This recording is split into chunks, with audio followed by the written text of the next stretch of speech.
Alors, comment ça va? C'est les vacances, là. Plus d'école du tout. Peut-être qu'il y en a qui n'ont pas repris l'école, mais en tout cas, ceux qui ont été, c'est fini pour 2 mois. Je suis contente pour vous. J'espère que le soleil va vite revenir. Et comme ça, vous pourrez bien profiter de vos vacances. Alors, en principe, très bientôt, on va pouvoir se voir en vrai. Ce sera plus par vidéo, mais en vrai. Alors, j'espère vraiment de tout cœur que ce sera pour très bientôt. Mais en attendant, aujourd'hui, je vous ai préparé un petit programme différent, un programme de vacances. Nous allons parler d'un petit témoignage et on va pouvoir comparer avec une histoire dans la Bible. Vous allez voir, c'est basé sur une histoire vraie. Alors, tout d'abord, on va chanter et puis je vous raconte l'histoire. Ok? À tout à l'heure!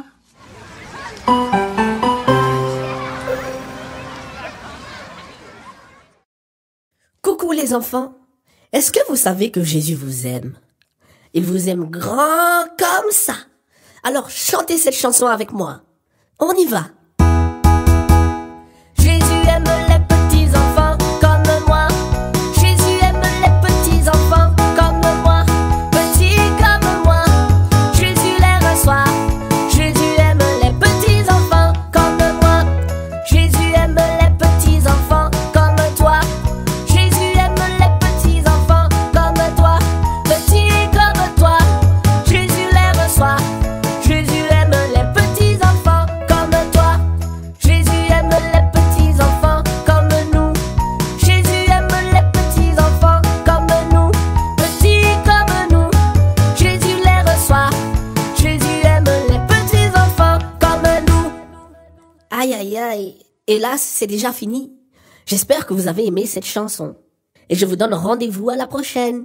Bisous. Mouah, mouah. Et surtout demande à...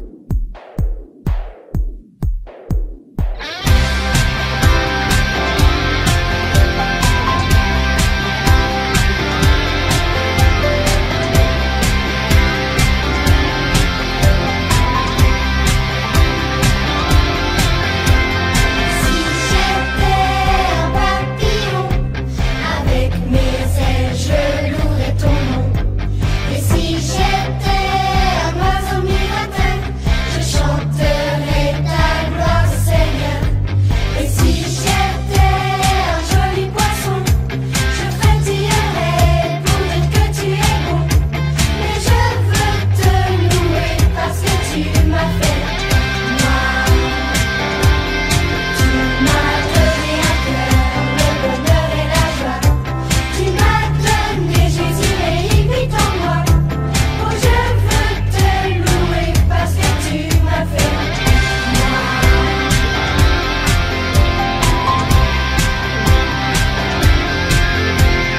Si j'étais un éléphant, ma troupe bénirait l'Éternel.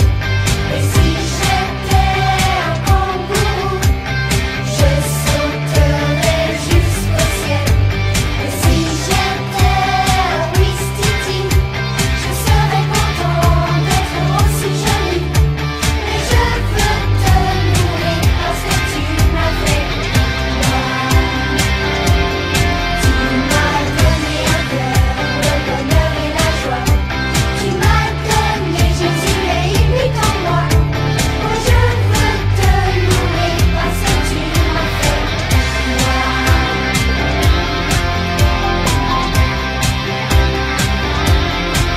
Si j'étais un petit ver, je le tortillerais dans la terre. Et si j'étais un caïman, je sourirais de toutes mes dents. Mais si j'étais un gros ours velu, je dirais merci pour mon manteau poilu. Mais je veux te louer parce que tu m'as fait moi. Tu m'as donné un cœur, le bonheur et la joie. Tu m'as donné Jésus et il vit en moi. Oh, je veux te louer parce que tu m'as fait moi.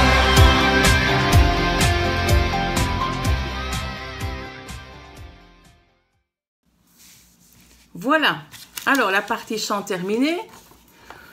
On va pouvoir Je vais ensemble voir une histoire vraie, une histoire qui montre que Dieu est grand. On l'a déjà vu dans beaucoup de leçons, on le sait, mais ici c'est une histoire qui montre vraiment que Dieu est grand. Et ça fait du bien de savoir que aujourd'hui encore, Dieu est grand. L'histoire s'appelle l'hiver de Laurence. L'hiver de Laurence. En fait, c'est l'histoire vraie de Laurence. Elle s'appelle Gouel. Alors, je vais vous montrer au fur et à mesure les images et je vais vous lire l'histoire. Donc, l'hiver de Laurence. Alors, j'espère que l'hiver n'arrivera pas trop vite. Pour le moment, c'est l'été. Enfin, on espère. Et donc, l'histoire se passe en été, et puis en hiver, pardon, et puis au printemps, on verra combien Dieu a béni pendant tout cet hiver. Alors, tout au nord de la France, eh bien, les hivers sont froids et longs, très longs. Dans le nord de la France et de la Belgique aussi, hein, c'est pas comme dans le sud, où il fait pas très froid l'hiver, mais là, il fait très froid et il peut neiger. Le vent vif pénètre partout et quand la pluie s'en mêle, il vaut mieux rester bien au chaud à la maison.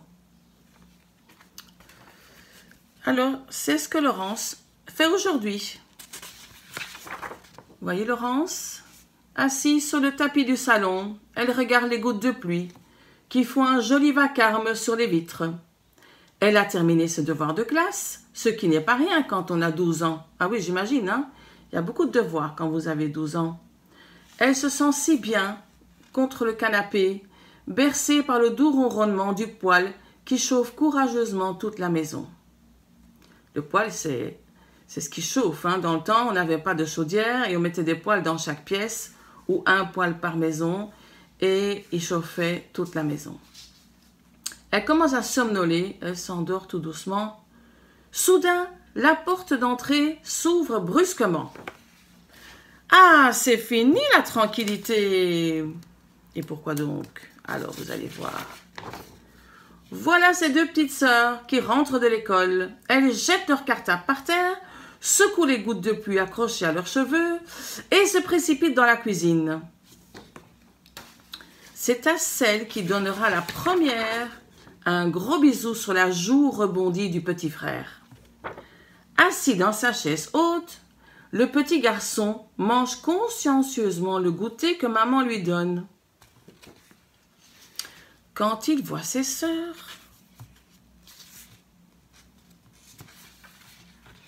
alors la feuille elle veut pas venir. Quand il voit ses sœurs, il gigote dans tous les sens et il lance des grands éclats de rire. Ha ha ha ha, c'est la fête, il est tout content. Maman sourit. Mais juste un peu. Laurence l'a bien remarqué, les sourcils de maman sont légèrement froncés.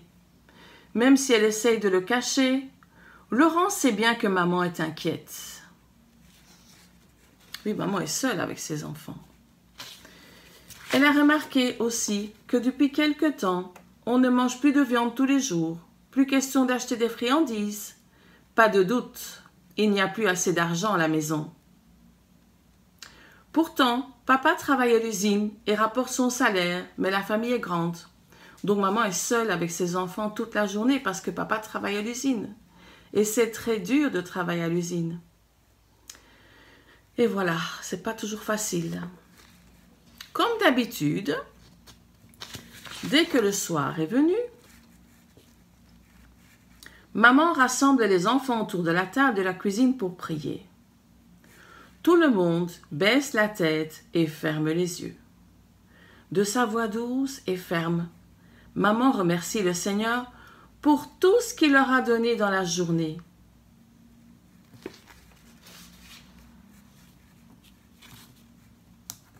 Apaisée, Laurence se dit qu'il ne faut pas s'inquiéter. Le Seigneur est là. Il saura bien donner à maman tout le nécessaire pour sa famille. Et oui, tout le monde est confiant en Dieu. Vous allez voir que c'est merveilleux d'être confiant en Dieu. Enfin, l'hiver est terminé. Les arbres commencent à verdir. Le soleil lance ses rayons chauds sur la petite maison. Les enfants gambadent dans le jardin dont les recoins se remplissent de parfums sucrés. Et oui, il y a plein de fleurs. Tout le monde est content quand c'est le printemps. Ce soir-là, au moment de la prière, maman est toute émue. Vous voyez sa petite larme? Elle n'est pas triste. Elle est émue. Vous allez voir ce qu'elle va dire. Elle regarde ses enfants avec des yeux pleins de joie et se met à raconter la merveilleuse expérience qu'elle a vécue pendant ce long hiver. Ah bon, les enfants se demandent bien qu'est-ce qui s'est passé. Et oui, on ne sait pas toujours ce qui se passe. Les parents ne nous disent pas toujours tout pour ne pas nous inquiéter. Qu'est-ce que c'est que ça? Tous les matins, à peine levée, maman sortait dans le jardin avec un gros bidon qu'elle devait remplir de fioul. Le fioul, c'est du mazout. C'est pour alimenter le seul poêle de la maison. Ben oui, pour que le poêle puisse fonctionner, il faut du carburant. Et donc, tous les matins, elle allait chercher à la citerne le fioul pour alimenter le poêle. Il n'y avait qu'un seul poêle pour toute la maison. Et oui, ils n'étaient pas riches, donc ils ne pouvaient pas en avoir plusieurs. Au milieu de l'hiver, elle s'aperçut que la cuve était vide. N'ayant plus d'argent, elle se demanda comment elle allait faire pour le remplir. Ah ben oui, il n'y a plus de carburant dans la cuve, il n'y a pas d'argent, comment est-ce qu'elle va l'acheter? C'est impossible. Bon, qu'est-ce qu'elle fait, maman? Ben, elle sait que c'est vide, mais elle a confiance en Dieu. Le lendemain matin, comme d'habitude, elle sortit avec le bidon, tourna le robinet, sachant malgré tout que la cuve était vide. À sa grande surprise, le carburant coula et remplit le bidon. Ben, elle n'en croyait pas ses yeux. La cuve était vide, mais le fioul coulait dans le bidon. Et le miracle continua ainsi tous les jours qui restaient de ce long hiver. Ça alors, quand le printemps arriva et que la chaleur du soleil était suffisante pour réchauffer la maison, plus besoin de carburant. Maman se rendit à la cuve, tourna le robinet pour voir ce qui se passerait, et plus rien ne coula.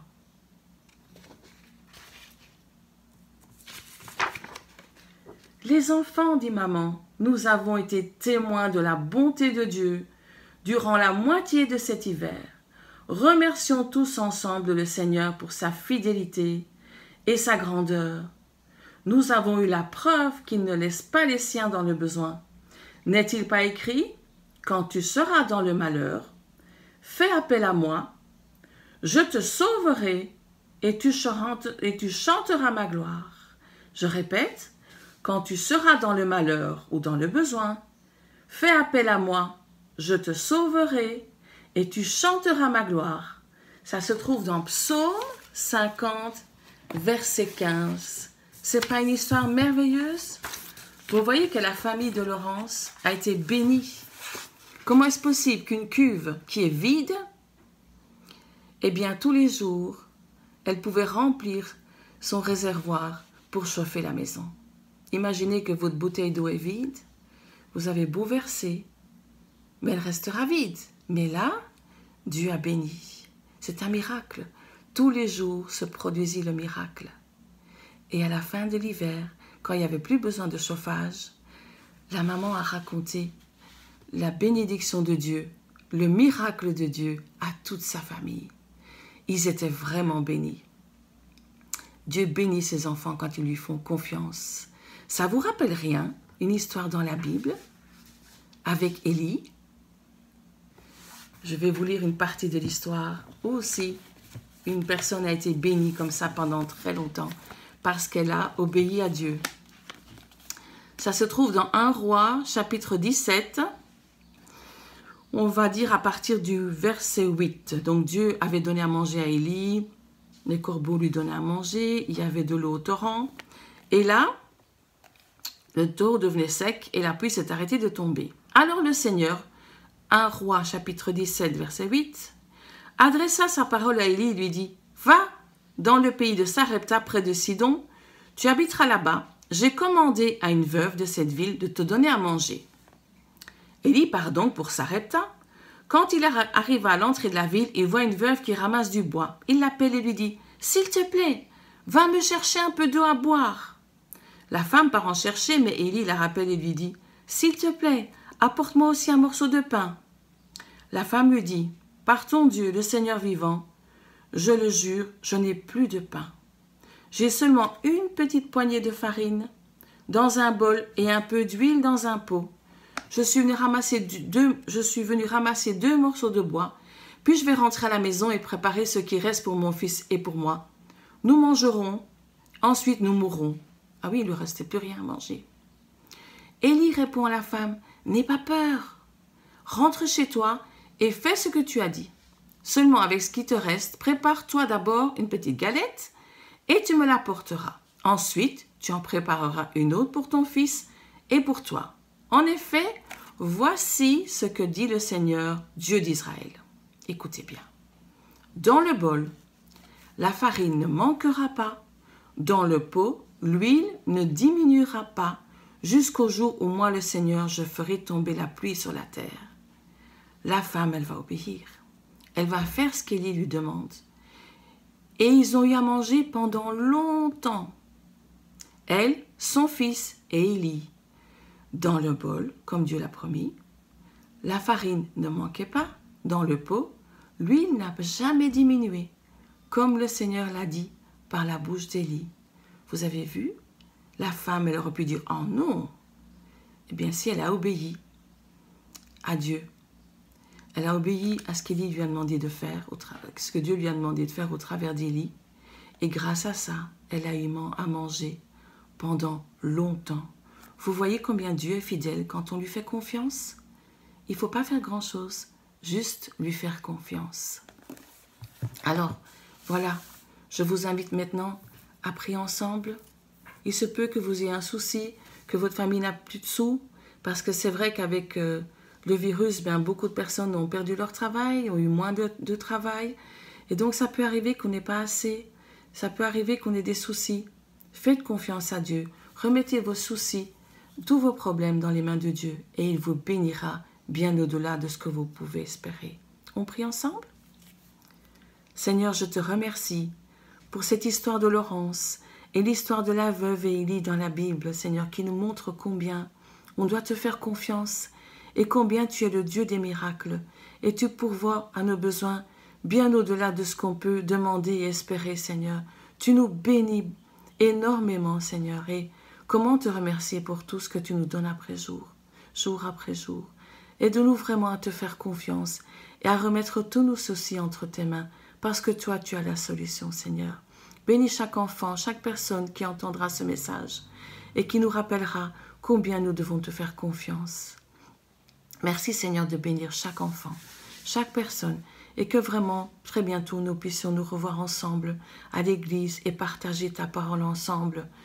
Merci, Seigneur. Merci de nous bénir. Merci pour tout ce que tu as fait et ce que tu feras encore, dans le nom de Jésus.